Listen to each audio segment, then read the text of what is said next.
I read it and I was really moved by. There's this phrase that was repeated throughout. That which we manifest is before us, um, and there were all these conversations about being present and about perspective, and I found it really inspiring. Like I found a lot of it applicable to life in general, but also applicable to acting about being present and living in the moment, and even thinking about career and sort of projecting what you want to be. So I was inspired, and I was really moved by the father-daughter and family dynamic, and watching a man persevere, and he's lost almost everything, and all he's driven by is love, and that's beautiful.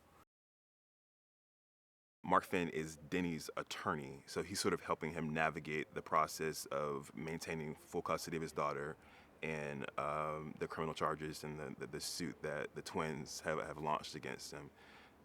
It's interesting because you're meeting someone who I guess you can consider them loose friends, um, but he's helping him navigate, aside from Eve's death, one of the most traumatic moments in his life. Mark has kids and is married, so he understands what that relationship is and that bond and what that would cost a person. And I think he respects Denny and he wants to do whatever he can to aid in this process. So in some ways he acts as the sort of the standard attorney client sort of relationship, but he, in some ways is also a confidant and just someone to whisper in your ear and say, we can do this, and this is the path that we must take to get there. I'm always impressed when I meet someone who's really accomplished, but who sort of leads with their heart, and they come to a project with an open heart and a willingness just to roll up your sleeves and let's work. And I think that's a very Denny-esque vibe to have. And uh,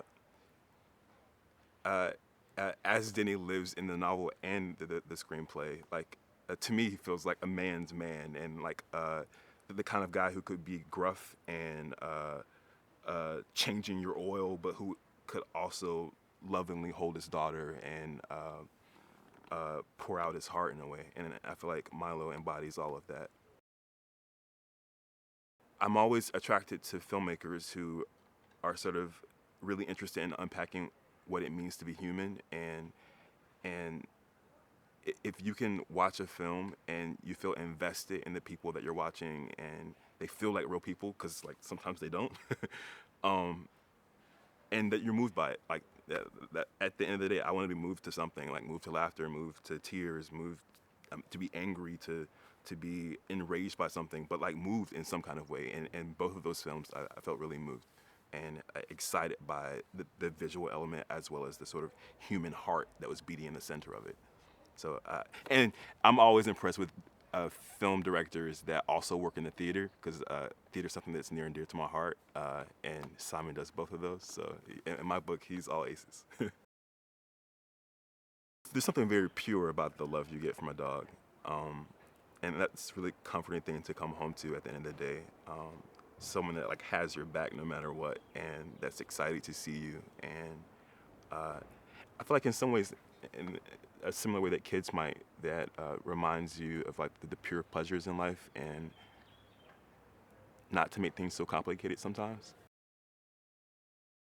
I think it's a movie that unpacks what it means to be human in a very personal and real way. I think it's a movie that sort of combines racing and fatherhood and love in a very different kind of way, but that also reminds you that it's really important to be present and to breathe and live in the moment that you have right now.